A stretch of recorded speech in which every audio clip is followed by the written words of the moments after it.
시간이 다 되었습니다. 성령 강림절 5째 주일입니다. 그리고 민족 화해주일입니다. 우리 함께 마음 모두어 주일 예배를 시작하겠습니다. 묵상하시겠습니다. 우리가 이 보배를 질그릇에 가졌으니 이는 심히 큰 능력은 하나님께 있고 우리에게 있지 아니함을 알게 하려 함이라. 생명의 하나님, 우리 안에 담긴 하나님의 능력을 우리가 보배로 알아볼 수 있게 하시고 연약한 가운데서도 하나님 모신 우리의 삶이 더 풍성하고 기쁨 가득할 수 있도록 이 시간 성령께서 임재하여 주시옵소서. 예수 그리스도 이름으로 기도하옵나이다. 아멘.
다 함께 주보에 있는 사도신경으로 신앙 고백하시겠습니다. 나는 전능하신 아버지 하나님, 천지의 창조주를 믿습니다.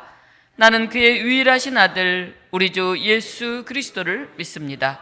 그는 성령으로 잉태되어 동정녀 마리아에게서 나시고 본디오 빌라도에게 고난을 받아 십자가에 못 박혀 죽으시고 장사된 지 사흘 만에 죽은 자 가운데서 다시 살아나셨으며 하늘에 오르시어 전능하신 아버지 하나님 우편에 앉아 계시다가 거기로부터 살아있는 자와 죽은 자를 심판하러 오십니다.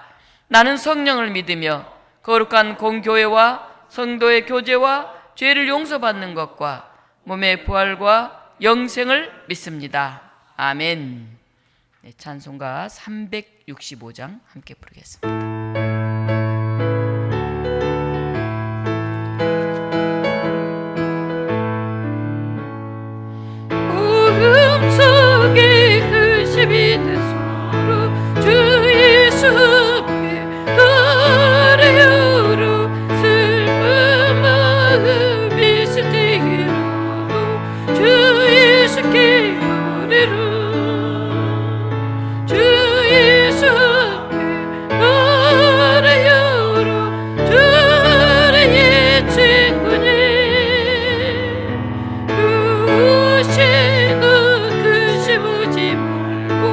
주 예수께 노래를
교독문 22번 시편 37편 함께 교독으로 봉독합니다.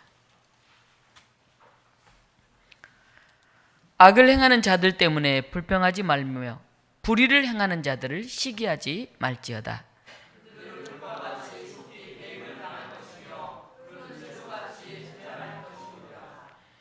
여호와를 의지하고 선을 행하라. 땅에 머무는 동안 그의 성실을 먹을거리로 삼을지어다.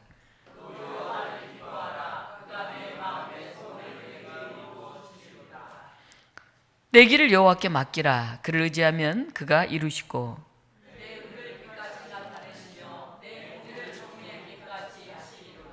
여호와 앞에 잠잠하고 참고 기다리라.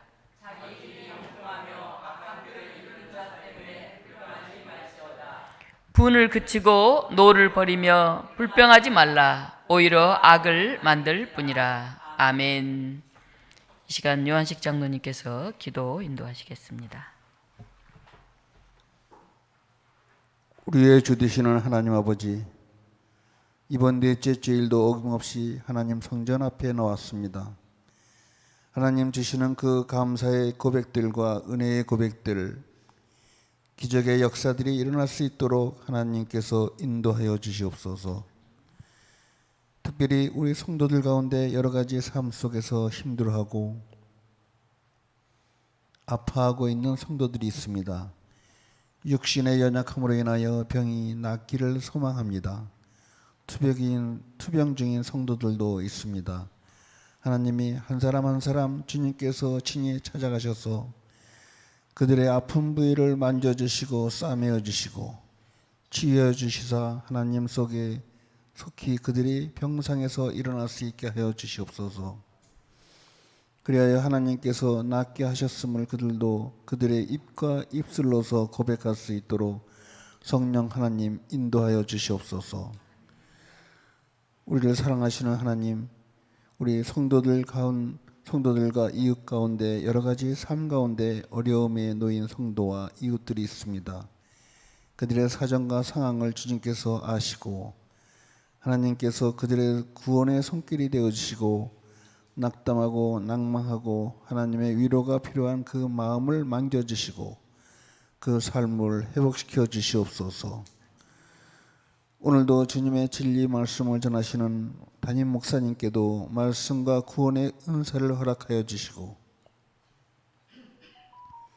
주시는 말씀을 먹는 저희가 그 말씀을 실천하고 회개하며 승리하여 제 짐이 벗겨지게 하여 주시옵소서. 사랑의 주님, 오늘 이 예배에 함께한 가족들과 서로를 위해 기도하며 교제하게 하시고 지금 이 시각 건강상의 문제로 또는 힘들고 어려운 문제로 예배에 참석하지 못한 성도들에게도 화평의 은사를 허락하여 주시옵소서. 하나님 말씀 통하여서 하나님의 음성을 들려주시고 하나님께서 주시는 그 깨달음을 통하여서 오늘 하루를 주님의 형상과 예수 그리스도의 모습을 우리 삶 속에서 회복될 수 있도록 귀하고 복된 하루가 될 수 있도록 하나님께서 함께하여 주시옵소서. 감사드리옵고 예수님의 이름으로 기도드리옵나이다. 아멘.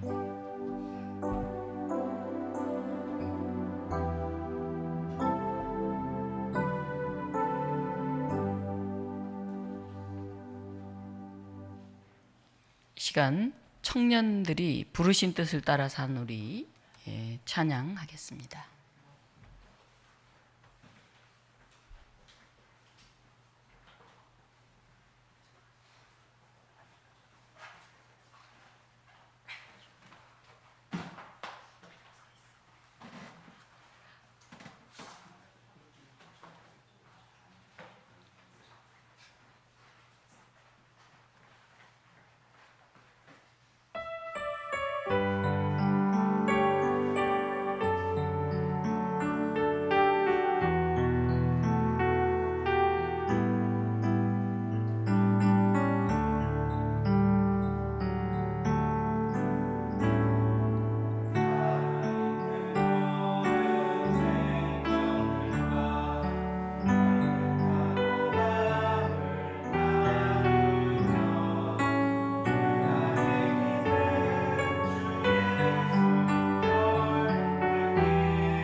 지난주 못 오시고 오늘 오신 교우들은 뭐 새로운 분이 한 분 찬양을 한다 생각하실 텐데, 우리 유승주 군 짝꿍인 이현주 청년입니다. 우리 최지아 청년이 조금 늦게 와서 같이 찬양 못했는데, 우리 청년들이 든든하게 자리매김해 갈 수 있도록 박수로 한번 우리 격려했으면 좋겠습니다.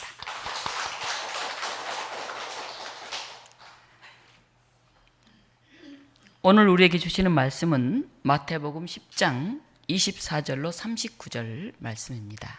우리 같이 교독으로 봉독하겠습니다. 마태복음 10장 24절은 구약성경 16쪽에 있습니다. 제자가 그 선생보다 또는 종이 그 상전보다 높지 못하나니,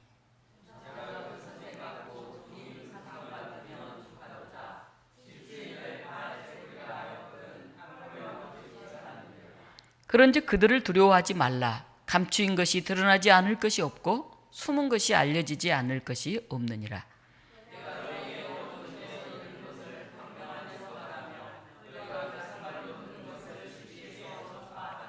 몸은 죽여도 영혼은 능히 죽이지 못하는 자들을 두려워하지 말고 오직 몸과 영혼을 능히 지옥에 멸하실 수 있는 이를 두려워하라.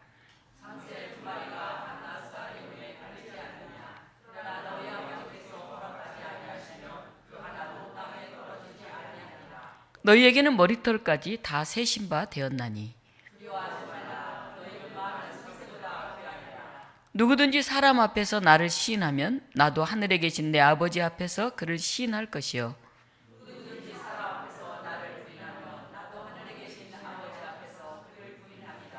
내가 세상에 화평을 주러 온 줄로 생각하지 말라. 화평이 아니요 검을 주러 왔노라.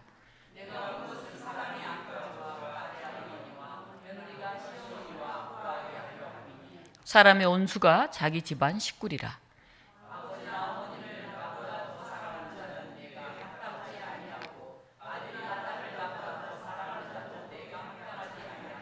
또 자기 십자가를 지고 나를 따르지 않는 자도 내게 합당하지 아니하니라.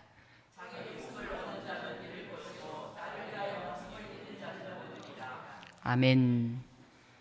오늘 이 본문을 가지고 진짜 두려워할 것이라고 하는 제목으로 말씀 증언합니다. 두려움은 인간의 본성적인 감정 중 하나입니다. 그래서 우리가 위험하다고 생각되는 상황이나 또 불확실한 것이나 미지의 것에 대한 불안, 공포 이런 것을 느끼는 감정입니다. 그래서 사실 두려우면 생존에 필요한 것이기도 합니다. 그러나 과도하게 느끼거나 현실과는 무관한 것으로 고통스럽게 받아들일 때도 있습니다. 사람들은 어떨 때 두려움을 느낄까요? 이제 요즘 경제적으로 굉장히 빈부격차가 심하죠. 다 같이 가난할 때는 좀 가난해도 그냥 그러려니 하고 뭐 보릿고개 하고 넘어갔어요. 그래서 잘 먹는 사람 너무 잘 먹고 못 먹는 사람 너무 못 먹으면 먹고 살기 힘들면 어떡하나 하는 가난에 대한 두려움이 생깁니다. 질병과 고통은 두렵죠. 병에 걸리거나 사고를 당하면 어떡하나 하는 두려움이 생깁니다. 실패에 대한 두려움이 있습니다. 이걸 하다가 인생이 낙오자가 되면 어떡하나, 사람들에게 버림받으면 어떡하나. 또 죽음에 대한 두려움이 있어요. 갑자기 죽으면 어떡하지? 우리 자녀는 어떡하지? 두려움이 있습니다. 또 최근에 사람들이 많이 마음속에 품게 된 두려움이 하나 있는데, 거절당할까 봐, 버림받을까 봐 두려움이 있다고 합니다. 우스갯소리로 이사 갈 때 이 나이 드신 어르신들은 차에 꼭 타고 있어야 된다 그런 얘기 하잖아요. 혹시 떼어놓고 갈지 모른다고. 우리가 이제 거절당할까, 버림받을까 그런 두려움들이 있는 거죠. 아프리카에 사는 스프링벅이라고 하는 양들의 이야기입니다. 스프링벅 현상이라고 하는 이야기도 생겨났는데요. 한번 사진 한번 볼까요? 이 양들, 네, 아주 풀밭에서 편안하게 잘 풀을 먹는 것 같죠? 네, 다음 사진. 양들이 좀 많아졌는데 풀이 좀 없네요. 그렇죠? 좀 메말라 보이네요. 다음 사진. 오, 막 날아가는 것처럼 뛰어가네요. 어디로 뛰어갈까요? 네, 다음 사진. 어마어마한 속도로 무지 많은 양들이 달리고 있습니다. 스프링벅은 아프리카에 사는 그런 영양입니다. 평소에는 작은 무리를 지어서 평화롭게 풀을 뜯습니다. 그런데 점점 무리가 커지면 이상한 습성이 생긴다 그럽니다. 맨 마지막에 따라가는 양들은 뜯어먹을 풀이 점점 없어지는 거예요. 그러니까 뒤에 양들은 앞으로 막 나가려고 이렇게 막 밀치기를 하는 거죠. 그러면 앞에 양들은 어떻게 될까요? 더 빨리 막 앞으로 또 나간다 그럽니다. 그러면 나중에는 이 무리가 커지면 커질수록 양들이 막 다 달려간다 그래요. 아까 봤죠? 막 하늘을 뛰어나르듯이 확 달려가는 모습들. 그래서 빠르게 달리게 되는데 한 번 뛰기 시작하면 스프링벅은 풀을 뜯어먹는 것도 잊어버리고 다른 양보다 앞서려고 막 서로 다 같이 달린다 그래요. 수천 마리가 떼를 지어서 성난 파도와 같이 산과 들을 넘어서 계속 뛰어간다 그럽니다. 어마어마한 일이겠죠? 그런데 해안 절벽에 다다르면 가속도가 붙어가지고 확 멈추지를 못해가지고 전부 다 그냥 낭떠러지로 뛰어들어간다 그래요. 풀을 먹기 위해서 뛰었잖아요. 먹을 게 없어서. 그렇죠? 그래서 함께 뛰었잖아요. 나중에는 풀을 먹기 위해 뛰는 게 아니라 뛰기 위해 뛰는 거예요. 남들이 달리니까 이기기 위해서. 마치 오늘 우리 사회의 한 모습이 아닌가 하는 생각이 듭니다. 이 배유한이란 작가가 스프링벅이라고 하는 책을 냈는데 그가 이런 질문을 했어요. 당신도 스프링벅처럼 뒤처질까 두려움에 떨고 있지 않나요? 그리고 마지막에 이런 얘기를 또 했더라고요. 밀어주는 게 아니라 떠미는 게 아닐까요? 오늘 우리가 뒤처질까 봐 야, 집 한 채 못 사면 어떡하지? 차 하나 없이 살면 어떡하지? 이렇게 해서 아이 낳을 수 있을까? 야, 좀 서로 함께 가자 하고 막 뒤에서 떠미는데 사실은 밀어준다고 이렇게 밀어주는 거죠. 부모나 형제나 친구는. 근데 사실 떠밀어서 그냥 앞에 거꾸러지게 만들고 있지 않나 하는 물음을 던졌습니다. 오늘 본문 바로 앞부분은 예수님이 12제자에게 권세를 주시고 그들을 세상으로 파송하시는 그런 내용이에요. 이제 세상으로 나간 제자들이 겪어야 할 박해와 어려움, 여기에 대해서 어떻게 대처해야 될지 오늘 본문은 말씀하고 있습니다. 근데 본문에는 두려워 말라 하는 말이 4번이나 나와요. 무슨 말일까요? 세상에 나가서 예수 그리스도를 전하는 것은 굉장한 두려움이었다 하는 것이죠. 그래서 예수님이 이렇게 말씀하십니다. 오늘 읽은 내용이에요. 26절입니다. 그런즉 그들을 두려워하지 말라. 감추인 것이 드러나지 않을 것이 없고 숨은 것이 알려지지 않은 것이 없느니라.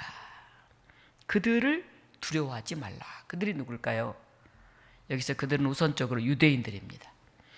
예수님은 제자들이 믿음과 신앙을 지키려고 할 때 유대인들로부터 고난과 핍박을 받게 될 것을 미리 아셨어요. 그래서 고난과 핍박을 받게 될 상황에 대해서 말씀해주고 계십니다. 오늘 본문에 보면 유대인들은 예수님을 바알세불이라고 그렇게 불러요. 이 바알세불은 귀신의 왕, 사탄의 왕이에요. 예수님이 많은 이적들을 행하고 있잖아요. 근데 예수님을 사탄 취급하면서 바알세불이라고 욕하는 것은 하나님 나라를 주관하는 대단한 능력자이신 그분을 고의로 마귀 집안의 우두머리라 하고 비꼬는 그런 얘기예요. 그러니까 예수님 말씀하세요. 야, 스승인 나도 바알세불이라고 이런 비꼬임을 당하는데 하물며 너희 제자들은 욕을 받고 핍박을 받을 게 너무 당연한 일이다. 그러니까 겁내지 마라 얘기를 합니다. 예수님 오늘 본문을 자세히 보면요, 34절 이후에 보면 가족들과의 불화에 대해서 얘기하고 있어요. 굉장히 부담스러운 얘기죠. 네. 내가 세상에 화평을 주러 온 줄로 생각하지 마라. 검을 주러 왔다. 내가 온 것은 사람이 그 아버지와 딸이 어머니와 며느리가 시어머니와 불화하게 하려 함이니 사람의 온수가 자기 집안 식구라. 깜짝 놀랄 얘기죠. 아니, 칼을 주러 왔다니. 여기서 이 칼은 하나님을 믿는 사람과 믿지 않는 사람 사이에 생겨나는 그런 분리, 불화, 관한 은유예요. 은유. 검을 주러 왔다는 말씀은 불의를 극복하고 악을 제거하는 그런 투쟁을 여러분들 하게 될 거다. 그 얘기를 하는 거예요. 그 과정에는 아버지와 또는 딸과 어머니와 또는 며느리와 시어머니가 이 가족끼리도 불화가 일어나게 된다 하는 말씀을 하시는 거예요. 이 말씀은 예수님이 한 말이 아니고 사실은 미가서 7장 6절에 나온 구약의 말씀을 그대로 예수님이 인용해서 하신 말씀이에요. 미가서 7장에 보면 부패한 이스라엘 사회를 보면서 미가 선지자가 제마다 잘났다고 여기는 사람들이 사는 이 세상의 타락한 모습에 대해서 이 본문을 그대로 쓰고 있어요. 예수님이 그 본문을 가져와서 얘기하시는 거예요. 예수님은 어떤 분일까요? 아버지 아들이 싸우고 어머니와 딸이 싸우고 며느리와 시어머니가 싸우는 것을 찬성하는 분일까요? 그럴 리가 없죠. 예수님은 가족 사랑, 부모 공경을 누구보다도 강조하신 분입니다. 그런데 이제 선택받아서 지금 세상으로 나아가야 되는 당신들이 제자들에게는 부모의 장래보다도 예수 자신을 따라 복음을 전파하는 것, 그게 우선이라고 말씀을 하고 있습니다. 이것은 사실 정말론적인 상황을 염두에 둔 것입니다. 한 제자가 향유를 깨뜨려서 예수의 발에 부은 여자의 행위를 비난했어요. 저 향유 너무너무 비싼 저 향유, 그걸 깨뜨려서 예수의 발에 붓다니 그 돈으로 가난한 사람들에게 나눠주면 얼마나 좋겠나. 맞는 말 같잖아요. 그럴 때 예수님이 이렇게 말했어요. 나의 장래를 위해서 한 것이다. 나는 너희와 언제까지나 함께 있지는 않을 것이다. 마태복음 26장 이제 좀 뒤에 나온 내용이에요. 예수님은 회개하라, 하나님 나라가 가까웠다 이렇게 선언했어요. 그러면서 곧 하나님 나라가 다가올 것이라고 그렇게 믿고 계셨어요. 이 시급한 시기에 곧 다가올 그 영원한 나라를 위해서 당장의 혈연보다 더 중요한 것이 있는데 그것을 여러분들이 준비해야 되고 그것을 선포해야 된다. 그렇게 생각하셨어요. 여러분을 가장 잘 알고 있는 사람이 누굴까요? 어떤 사람은 우리 어머니, 어떤 사람은 우리 아버지, 어떤 사람은 우리 형, 혹시 우리 남편, 우리 아내 이렇게 말한다고 하면 참 다행이죠. 남의 편이라 해서 남편이라 이렇게 부른다고 그래서 나를 너무 몰라 우리 남편은. 남자들은 다 그래. 여자들이 이런 얘기를 많이 하잖아요. 나를 잘 알고 있는 사람들, 가족, 우리가 이렇게 생각하기 쉬운데 사실 그렇지 않는 경우가 훨씬 많아요. 예수님의 친척들은 어떠했을까요? 예수님을 붙잡아가지고 고향으로 데려가려고 막 몰려왔어요. 왜냐하면 예수님이 여기저기 떠돌아다니면서 막 이상한 얘기를 하거든요. 그래서 저 미친 거 아닌가? 이런 생각을 했어요. 친척들이. 고향 사람들은 예수님을 믿지 않았어요. 왜? 우리가 예수님을 너무 잘 아는데 저 목수의 아들이야. 저 마리아의 그 아들이야. 근데 제가 무슨 하나님의 아들, 무슨 메시아, 말도 안 돼. 친척이기 때문에 예수님을 더 잘 알 것 같은데 사실은 그렇지 않았다는 것입니다. 예수님은 이런 걸 너무 잘 아셨죠. 예수님을 따를 때는 그리스도인들을 박해하는 적대자들로부터 고난을 받겠지만 때로는 친밀한 사람들로부터도 어려움을 받게 돼요. 예수님 당신이 그걸 누구보다 잘 느끼고 체험한 사람이에요. 오늘날은 사실은 친밀하다고 하는 이들이 서로를 힘들게 해요. 저도 이제 상담을 많이 해봤는데 저한테 상담하러 온 사람들이 아이고 지나간 어떤 아저씨 때문에 힘들어요. 그런 얘기하는 사람 거의 없어요. 우리 남편 때문에 내가 죽겠어요. 우리 엄마 때문에 내가 죽겠어요. 아이고 우리 자식 때문에 내가 못 살겠어요. 다 이러지 어떤 다른 사람 얘기를 하지 않아요. 다 가까이 있는 자기 가족들 이런 사람들 때문에 힘들어 죽겠다는 거예요. 처음에 제가 여기 와서 제가 가족치료를 전공했기 때문에 이제 가족치료 상담을 꽤 많이 받았어요. 근데 한번 이혼 상담을 하러 이제 젊은 이제 여성 또 남편 그 사이에 난 아이를 데리고 이제 왔더라고요. 근데 제가 상담을 하다가 이 부인이 뛰어나가 버리는 거예요. 그러니까 아이는 울고 이 아빠는 아이를 데리고 어쩔 줄을 모르는 거예요. 제가 굉장히 난감했는데 잘 알지도 못한 그야말로 상담하러 온 사람인데 제가 어떻게 관계 형성도 돼 있지 않잖아요. 첫 상담에서. 그들은 내가 상담이 쉽지 않구나. 그래서 요즘 상담을 그렇게 많이 하지는 않습니다. 우리 교우들이라든지 저에게 소개해 준 사람은 그래도 괜찮은데 이제 모르는 사람들 올 경우는 굉장히 어렵더라고요. 예수님은 어땠을까요? 가족들로부터 굉장히 사실은 몰리에 속에서 박해를 받았죠. 우리도 그래요. 가족이기 때문에 잘한다고 생각하고 그냥 격이 없이 툭툭 말하는 게 상처가 돼요. 함부로 말하고 또 자기 하고 싶은 대로 그냥 대하는데 그게 굉장히 무례해. 자녀가 부모에게, 부모가 자녀에게, 형제들 간에 다 이게 더 상처가 커. 나를 무시하나 이런 생각이 들어요. 차라리 모르는 사람은 덜 힘드는데 가족이니까 더 힘들어. 대부분 상처는 모르는 사람보다는 가까운 사람들에게서 더 많이 받는다 하는 것입니다. 예수님도 복음이 전파되는 곳에서 하나님 나라와 세상, 진리와 비진리, 신앙과 불신앙으로 쫙 갈라지는 현상들이 계속 생기고 있어요. 예수님의 복음이 거부당하는 곳에서는 분열이 일어나요. 뭐 그렇게 살라고 나 그렇게 못 살아. 지금 세상은 이런데 요즘도 그렇잖아요. 예수를 믿는다는 것은 마음으로 고백이지만은 마음으로만 고백할 수는 없잖아요. 하나님 나라의 가치관, 예수님이 사셨던 그 삶, 그걸 따라서 우리가 이 세상과 타협하지 않고 살아가야 되는 것이기 때문에 굉장히 어렵죠. 하나님이 세우시는 나라는 이 세상에 썩어진 것들을 그대로 둔 채 성립될 수가 없어요. 그래서 예수님이 이런 말씀을 하신 거예요. 세상에 평화를 주러 온 게 아니라 검을 주러 왔다. 하나님 나라 그 가치를 위해서는 이 긴박한 하나님 나라가 곧 다가올 이 시점에 있어서는 타협할 수 없다. 너희들이 그것만은 양보해서는 안 된다. 그 얘기를 하신 거예요. 제자 베드로는 검을 주러 왔다는 이 말씀을 비유가 아닌 실제 지침으로 받아들였던 것 같아요. 그래서 예수님이 잡으러 온 제사장의 종 말고를 그냥 귀를 칼로 쳐서 잘라버렸잖아요. 그러니까 예수님이 그렇게 하지 말라고 이 잘라진 귀를 다시 갖다 붙여줬다는 얘기가 성경에 나오잖아요. 우리 인간관계에서 오는 평화는 언제든지 불화와 적대감으로 변질될 수가 있어요. 사이좋은 부모 자녀가 나 안 본다 하고 안 보고 지내는 그런 가정들도 굉장히 많아요. 심지어는 신문에 최근에 보니까 이 몽둥이로 성적 떨어지면 막 두드려 패가지고 보셨어요, 여러분? 그래서 계속 성적이 떨어지니까 이제 가짜로 성적표를 계속 위조했는데 부모 상담이 잡힌 거예요. 이제 나는 맞아 죽었구나 이렇게 생각하고 어떻게 했어요? 아들이 어머니를 죽였어요. 너무나 끔찍한 일이잖아요. 그리고 몇 달간 같이 살았죠. 가족이 때로는 원수일 때가 있어요. 잘 되라고 잘하라고 한 건데 그게 큰 아픔과 상처로 다가오는 경우가 너무나 많아요. 예수님은 그리스도인들은 하나님 나라, 예수님에 대한 충성, 그 가치, 그 삶을 영순히 둬야 한다. 그렇게 말씀하십니다.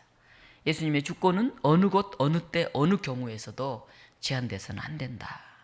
근데 이렇게 살기란 참 어렵잖아요. 예수님처럼 사랑하고 어렵고 가난한 사람들을 섬기고 자기의 것들을 헌신하고 살아가는 것은 결코 쉽지 않아요.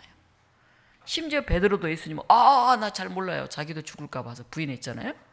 유다는 아예 예수님을 팔아 넘겼잖아요. 은전 30냥에.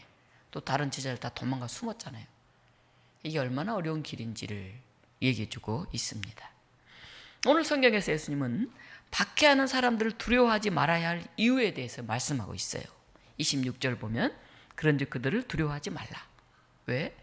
감추인 것이 드러나지 않을 것이 없고 숨은 것이 알려지지 않을 것이 없다. 하나님이 다 보고 계신다.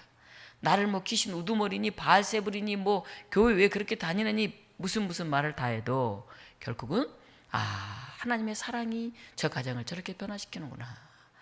저 교회가 저 지역에서 저렇게 아름다운 역할을 하는구나. 하나님이 다 결국 알고 계시고 그게 다 드러날 거라는 거예요. 그리고 결국은 우리를 하늘의 별처럼 빛나는 존재가 되게 해주실 거라는 거예요. 그러니까 두려워하지 말라는 거예요.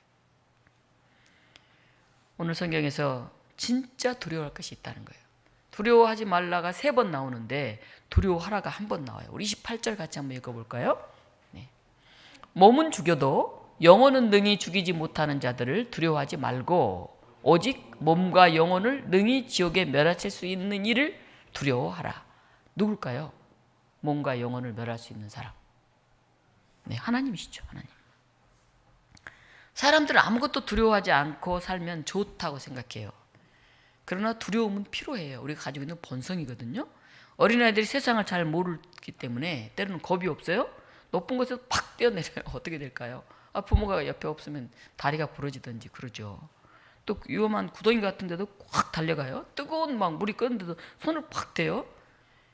그런데 이제 나이가 들고 인지 능력이 생기면 겁도 생기고 두려움도 저거 대면 손 대 이런 걸 좀씩 알게 되죠. 그래서 무엇인가를 무서워하고 거부하고 피하려는 감정은 생물이 느끼는 가장 원초적인 감정 중에 하나예요. 그러니까 여러분들이 난 두려움이 하나도 없어야 돼. 왜 이렇게 두렵지? 내가 문제야? 아니에요. 우리 누구나 인간이면 가지고 있는 그런 두려움이 우리에게 있어요. 때로는 삶을 위해서 필요하기도 해요. 근데 두려움은 불안하고는 다르죠. 불안은 어떤 불쾌감, 뭐 막연한 어떤 것들, 대상이 없이 나타나는 그런 불쾌한 정서들, 이게 포함되어 있어요. 그거는 신체적이나 정신적으로 위험해 이렇게 느끼는 공포하고는 또 달라요. 그래서 불안감이 계속 마음에 나타나고 이게 통제할 수 없을 때 우리가 불안장애라고 그래요. 불안장애. 그거는 좋지 않죠. 불안. 우리나라 인구의 25%가 불안장애를 겪고 있는다고 해요. 이 불안장애가 심해지면 어떻게 될까요? 우울증을 동반하는 경우가 많죠. 제가 초기 여기서 상담했을 때 제일 많이 오는 증세가 하나가 우울증이더라고요. 두 번째가 알코올릭이에요. 알코올릭. 이 산동네에 어려운 사람들이 많아서. 그다음에 그 나중에 이제 몇 년 뒤에 되니까 공황장애가 또 그렇게 많이 오더라고요. 공황장애는 연예인들이나 겪나했더니 뭐 나이 드신 60대 어르신도 오고 또 30대 정도 된 여성이 또 한번 찾아온 적이 있습니다. 제가 공황장애는 뭐 전문가가 아니어서 제가 우울증까지는 상담을 할 수 있지만 공황장애는 제가 상담하기 어렵습니다 하고 이제 소개를 해줬더니 다 안 가더라고요. 거기까지를. 그래서 공황장애가 이렇게 많구나 하는 것을 제가 또 알게 됐습니다. 우리도 아무것도 두려워하지 않고 살면 좋을 것처럼 생각하다가도 우리 마음속에 막 다가오는 두려움, 불안, 뭐 우울 이런 것 때문에 스프링벅이라는 양들처럼 자기도 모르는 사이에 막 집단적으로 죽음을 향해서 내다른지 치고 있지는 않는지, 그러면서 겁내고 무서워하고 힘들게 살아가고 있지 않는지 생각해 보았으면 좋겠습니다. 우리는 이 세속 권력의 한계를 꿰뚫어 봐야 돼요. 세상을 두려워하지 말고 우리의 몸과 영혼을 주관하는 하나님을 두려워해야 돼요. 예수님은 세상의 악한 세력은 우리의 영혼에는 손을 대지 못한다 그렇게 말씀하세요. 감옥에 갇히고 매질을 당하고 너희 제자들 너희가 핍박을 당하더라도 너희들의 영혼까지는 말살할 수 없기 때문에 두려워하지 말라. 그것은 하나님만이 할 수 있는 영역이다 이렇게 말씀하십니다. 우리 인간은 절대적으로 안전할 수 없기 때문에 우리가 겸손하게 하나님 앞에 서 있어야 해요. 내가 모든 걸 할 수 있다 뭐 이런 전능감도 좋지만은 사실 우리는 절대자이신 창조주신 하나님 앞에 늘 두려워해야 돼요. 하나님, 제가 부끄럽습니다. 제가 부족합니다. 그리고 이 경외감을 가지고 우리가 하나님 앞에 살아갈 때 우리가 건강하게 살아갈 수가 있습니다. 그런데 몸은 죽이나 영혼은 죽이지 못하는 자들을 두려워 말라. 이 말씀은 몸은 좀 이해가 돼요. 근데 영혼은 잘 이해가 안 돼요. 현대인은 인간의 삶을 주로 몸과 관련되게 받아들여요. 먹고 마시고 배설하고. 또 이 정신적인 것도 이 뇌, 우리 속에 있는 이 물질적인 몸의 활동으로 생각해요. 그래서 옛날에 비해서는 영육이혼론이 많이 극복이 됐죠. 그래서 몸을 중심으로 이렇게 생각하면 사람을 이해하기가 좀 좋아요. 그런데 성경은 사람의 몸도 하나님이 창조하셨기 때문에 몸을 아주 함부로 대하지는 않아요.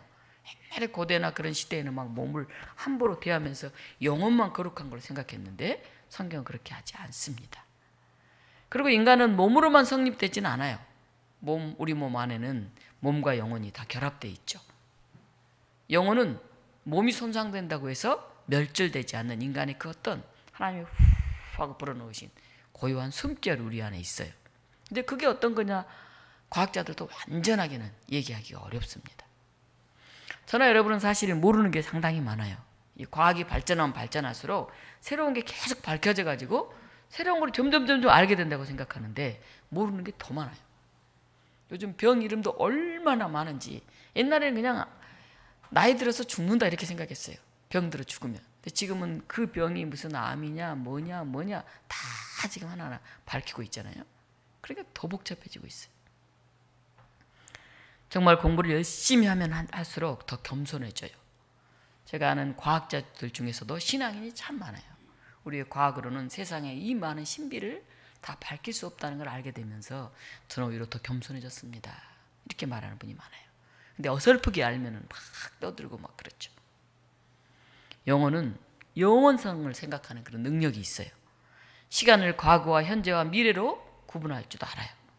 보이는 것을 통해서 보이지 않는 것을 느껴요. 그것의 총합을 우리는 하나님이라 이렇게 하나님 경험이다 그렇게 말하죠.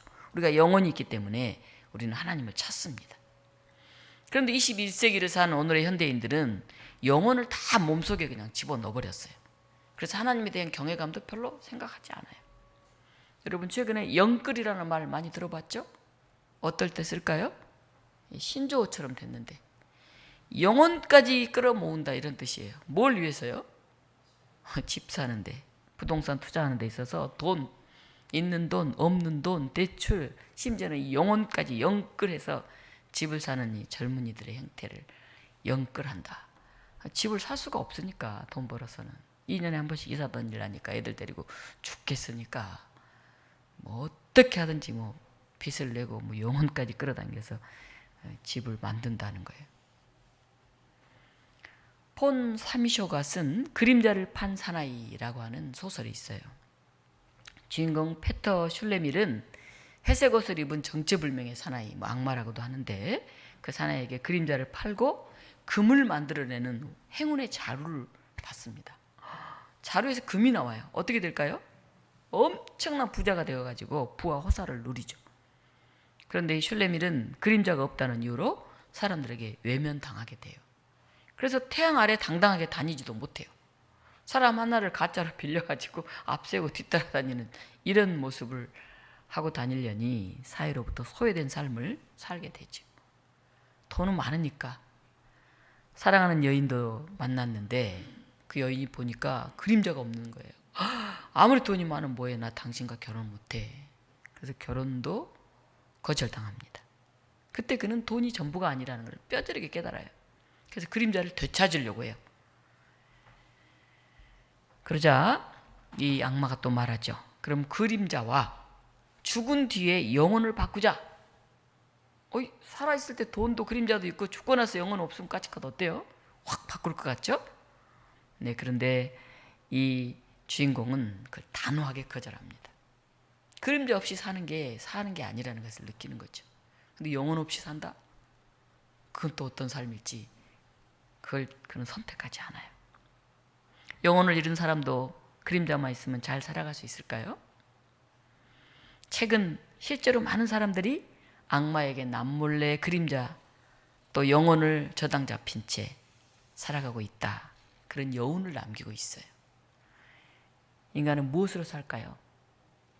이 본연의 질문 앞에 다시 서게 하는 그런 책인데 여러분도 꼭 한번 사서 읽어보셨으면 좋겠습니다. 우리가 살아가는 시대는 인간에게 영혼의 무게감을 느끼지 못하게 해요. 심지어 집 사는데 영끌이라고 거기다 영혼까지 다 팔아서 보태는 것 같은 신조어가 생겼잖아요. 자연과학은 영혼을 뇌의 기계적 현상, 물질적 현상으로만 설명하려고 해요. 그래서 인간을 인간답게 만드는 이 하나님의 호흡, 이 영혼, 거기에 대한 생각은 점점 사라져가거나 아주 유축되어 가기 때문에 사람들은 이제 몸만 생각해요. 어떻게 좋은 집에서 어떻게 잘 먹고 어떻게 편하게. 그래서 이 몸을 죽이는 세력들 더 두려워해요. 예수님이 그런 건 두려워하지 말라. 영혼을 더 중요하게 생각해. 이렇게 얘기하셨는데 이생망이라고 하는 말이 나왔어요. 무슨 말인지 아십니까? 우리 어르신들. 이생망. 잘 모르세요? 네, 이번 생은 망했다. 이번 생이 망하면 어떡해요? 아무 선택이 없잖아요. 나는 비록 어려워도 힘들어도 열심히 살겠다 이래야 되는데 이생망. 이번 생은 망했어. 잘못 태어났어. 이런 말을 한다는 거예요. 의식주가 해결되지 않는 정말 가난한 사람들이 이런 말을 한다면 그래도 이해를 하겠는데 평범한 중산층 그냥 보통 대학 나오고 한 이런 젊은이들까지도 이생망 이런 생각하고 있다는 거예요. 스프링복 그런 양 같은 사람들이 점점 많아지면서 차별과 편견이 점점 심해지죠. 요즘 의사 집단에서는 보면 그런 것 같아요. 우리처럼 열심히 공부하고 우리처럼 노력하고 우리처럼 해서 이걸 얻었는데 어떻게 이것을 하루아침에 이렇게 무너뜨릴 수가 있나. 받아들일 수가 없다. 계속. 저는 이해가 좀 잘 안 돼요. 물론 정부가 잘못한 부분들도 있죠. 과정 속에서. 그러나 생각 자체가 저는 이해가 잘 되지 않아요. 의사와 검사들이 가지고 있는 생각들이 참 무섭다. 정말 저 하늘 꼭대기에 앉아있는 사람들 같다는 생각이 듭니다. 거기에 보이지 않는 왕따 문화까지 더해져서 사회가 점점 힘들어지는 것 같아요. 그러니까 너무 불행한 일이에요. 성경은 몸은 죽여도 영혼은 능히 죽이지 못하는 자들을 두려워 말고 오직 몸과 영혼을 지옥에 멸하실 수 있는 이를 두려워하라. 그렇게 말씀하고 있습니다. 우리를 위축시키는 이생망, 영끌 이런 시대 정신 가운데서 예수 그리스도, 하나님의 나라, 그 사랑, 그 가치, 그 공동체, 그것을 추구하며 살아가는 사람들은 점점점 소수가 되어가는 것 같아요. 교회도 좀 줄고 있고요. 젊은이들이 교회 많이 안 나가죠. 살기 힘들어서 그러기도 하겠지만 그냥 편하게 대충 사는 게 좋은 거죠. 주어진 조건이나 시대 정신이 우리의 운명과 우리의 신앙을 결정하는 것은 아니에요. 좋은 조건에서도 삶의 수준이 크게 떨어지는 사람도 있고 나쁜 조건에서도 복된 인생과 고품격의 인생을 살아가는 그런 사람들이 있잖아요. 필리핀 같은 데가 훨씬 우리보다 행복지수가 높잖아요. 우리나라 다 불행하잖아요. 막 앞을 향해 달리는 이 스프링복 양 같아요. 이런 뜻에서 예수님은 하나님과 결속하는 삶을 말씀하십니다. 어떻게 해야 몸은 죽여도 영혼은 죽이지 못하는 자를 두려워하지 않으려면 어떻게 해야 할까요? 네, 하나님께 가까이 가야 되죠. 하나님은 마음에 들지 않는 사람은 지옥으로 보낸다는 유업이 아니에요. 하나님만이 우리를 지킬 수 있다는 뜻이에요. 그 뒤에 나오는 29절부터 31절 우리 같이 봉독하겠습니다. 참새 2마리가 한 아사리온에 팔리지 않느냐? 그러나 너희 아버지께서 허락하지 아니하시면 그 하나도 땅에 떨어지지 아니하리라. 너희에게는 머리털까지 다 세신 바 되었나니 두려워하지 말라. 너희는 많은 참새보다 귀하니라. 아멘. 우리를 불안하게 하는 것은 상황이 아니라 상황을 바라보는 시각입니다. 데이비드 킹은 이렇게 말했어요. 현재에 집중할 때는 한 번도 불안한 적이 없었다. 불안이 스며들 때는 항상 다가올 일을 생각하거나 지난 일을 반추할 때였다. 예수님 말씀으로 오늘 설교를 마칩니다. 내일 일을 위하여 염려하지 말라. 내일 일은 내일이 염려할 것이요 한날의 괴로움은 그날로 족하니라. 아멘. 우리 같이 잠깐 기도하겠는데요.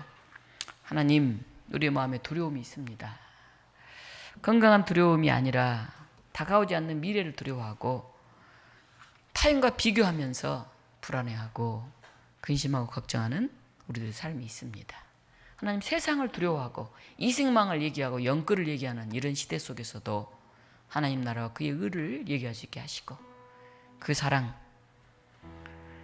그 놀라운 주님의 비전을 우리가 간직하게 하여 주시옵소서. 이 시간 우리 함께 기도하시겠습니다. 하나님, 기도합니다. 사회가 어둡습니다. 우리 교우들 간에도 가난한 이들이 있습니다. 몸이 아픈 이들이 있습니다. 하나님, 어찌해야 할 수 없는 우리 암담한 헌신들도 있습니다. 하온 하나님, 우리가 눈을 뜨게 하시고 하나님 나라를 바라보게 하시고 세상을 바라보며 주눅들지 않게 하여 주시옵소서. 두려움이 더 커져서 세상 속에 휩쓸려서 스프링복처럼 정신없이 뛰어가는 저희들이 아닌지 오늘 우리의 삶을 살피게 하여 주시옵소서. 하나님, 우리의 질주하는 욕망을 멈추게 하시고 하늘을 바라보게 하시고 예수님을 바라보게 하시고 우리의 머리털까지 세시고 참새보다 귀하게 여긴 하나님 의지하게 하여 주시옵소서. 오늘 다가오셔서 우리를 붙드시고 축복하시고 역사하여 주시옵소서. 함께하여 주시옵소서. 예수 그리스도 이름으로 기도합나이다. 아멘. 생명의 하나님, 감사합니다. 모두가 욕망을 향해 질주해가는 이 시대 속에서도 하늘을 바라볼 수 있게 하신 것을 감사드립니다. 우리의 마음이 맑아지게 하시고 우리의 사랑이 다시 회복되게 하시고 우리의 눈물이 다시 촉촉해지게 하셔서 우리 곁에 있는 어려운 이들을 우리가 살필 수 있게 하시고 우리에게 주신 것들을 감사할 수 있게 하시고 우리의 머리털까지 세시고 참새보다 귀하게 여기시는 그 하나님의 놀라운 붙드심과 위로하심과 이끄심에 우리가 두려움을 떨치고 일어서게 하여 주시옵소서. 오늘도 병상에 있는 우리 남은 사랑하는 아들을 위해서 기도합니다. 윤덕성 권사님 위해서 기도합니다. 박장호 집사님 위해서 기도합니다. 우리의 연약한 자녀들을 위해서 기도합니다. 하나님 함께 하셔서 우리에게 하늘의 놀라운 소망과 기쁨으로 채워 주시옵소서. 예수 그리스도 이름으로 기도하옵나이다. 아멘. 찬송가 70장 부르시면서 준비하실 봉헌하시겠습니다.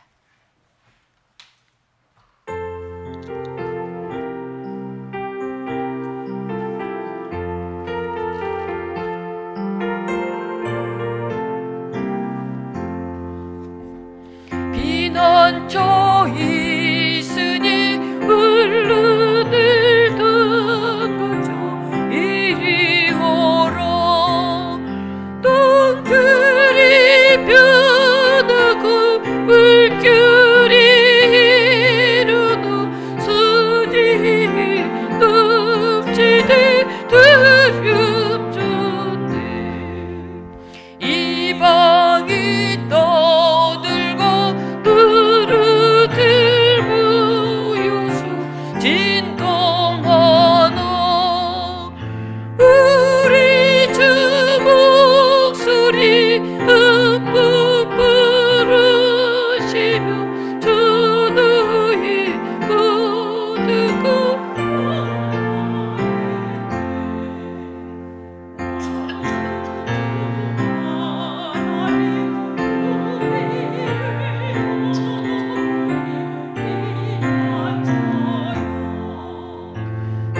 세상의 논리를 그치게 하시니 세상의 천국이 절대없네. 높으신 하나님 우리를 기쁘니 할렐루야. 그룹이 심하고 흘러니 그 끈은 비는 주 되시는 주님. 아멘. 이 시간 알림과 교제 시간입니다. 우리 함께 평화 인사 나누도록 하겠습니다. 샬롬, 주님의 평화를 빕니다. 우리 앞뒤 옆 사람과 함께 인사하겠습니다. 샬롬, 네, 평화를 빕니다. 저희가 매월 넷째 주에는 식사 후에 그룹별 모임을 합니다. 우리 청년들, 또 젊은 청장년들, 또 어르신들. 그래서 오늘 식사하시고 잠깐 서로 인사하고 삶 나누는 시간을 가지셨으면 좋겠습니다. 다음 주는 다섯째 주일인데요. 저희 교회가 다섯째 주마다 이 아나바다 나눔이 있습니다. 집에 있는데 별로 사용하진 않고 그렇다고 해서 버리기는 아까운 쓸만한 물건들이 있으면 여러분들이 가져오셔서 서로 나누면 좋겠습니다. 그리고 매월 다섯째 주는 저희가 음식을 준비해서 나누는 시간입니다. 뭐 작은 거 한 가지라도 가져오셔서 함께 나누면 좋겠습니다. 저번에 우리 박홍래 집사님이 그냥 어마어마하게 많이 음식을 해오셨던데 한 25명, 30명 다 먹을 음식을 해오는 게 아니고 한 10명이나 15명 다 먹을 조금만 해오시면 여러 가지가 있으니까 한 점씩 이렇게 나눠 먹으면 됩니다. 여러분들이 기억해 주시면 좋겠습니다.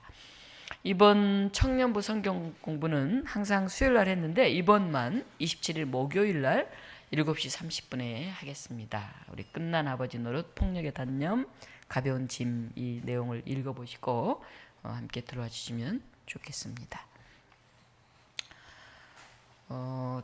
우리 백옥자 집사님 아들 남훈군이 지금 서울 적십자병원에 입원했다가 강북 삼성병원으로 옮겨서 여러 가지 지금 검사를 받고 있습니다. 그동안 사실 뭐 여러 본인이 안 가려고도 하고 뭐 경제적인 부분도 있고 또 직접 모시고 가기도 어렵고 해서 종합적인 진단을 받지 못했는데 이번에 이제 좀 큰 병원에 간 김에 며칠째 지금 검사를 받는 중에 있어요. 그래서 새로운 병도 발견을 했고 또 통풍으로만 알고 있었는데 이제 여러 가지 치료법에 대해서도 지금 연구하고 있어요. 근데 이제 뭐 너무 발이 온몸이 부어서 좀 부기가 빠져야 이제 수술을 할 수 있는 그런 상황에 있습니다. 그래서 여러분들이 우리 남은군을 위해서 간절하게 기도해 주셨으면 좋겠습니다. 이 시간 잠깐 묵상으로 우리 1분 정도만 남은군을 위해서 같이 기도하도록 하겠습니다.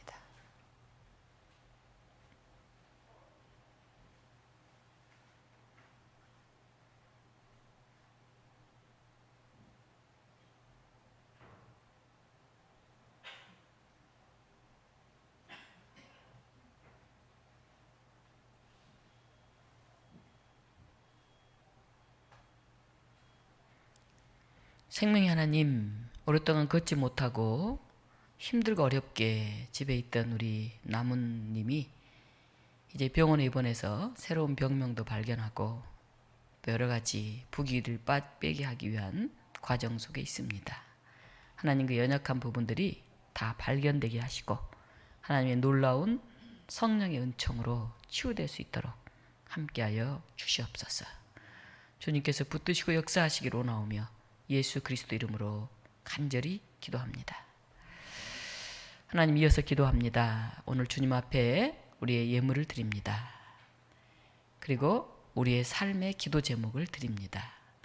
때로는 우리 가정 안에 질병으로 또는 형제들, 부모와 자녀들 간의 갈등으로, 경제적인 어려움으로 두려워하고 아파하는 우리의 마음도 드립니다. 하나님, 우리 안에 임하셔서 치유하시고 역사하셔서 하나님 외에 세상의 다른 것들을 두려워하지 않는 담대함을 더하여 주시옵소서.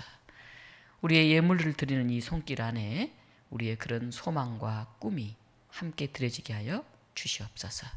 예수 그리스도 이름으로 기도하옵나이다. 아멘.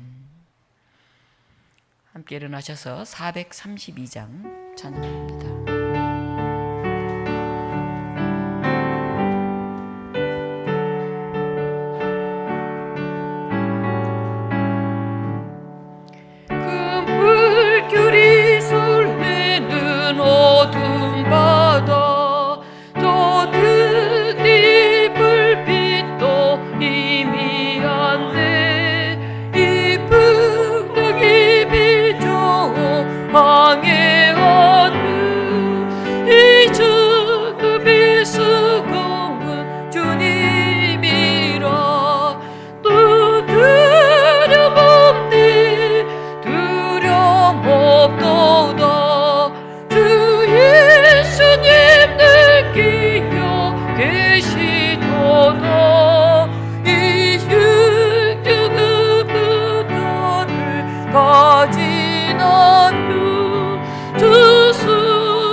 우리 주 예수 그리스도의 은혜와 하나님의 크신 사랑과 성령의 역사하심이 오늘 또 가난으로, 질병으로, 직장 문제로, 관계 문제로 아파하고 두려워하고 있는 사람들 가운데 위로와 치유의 영으로 임하시기를 간절히 원하오며 우리 주 예수 그리스도 이름으로 축원하옵나이다. 아멘.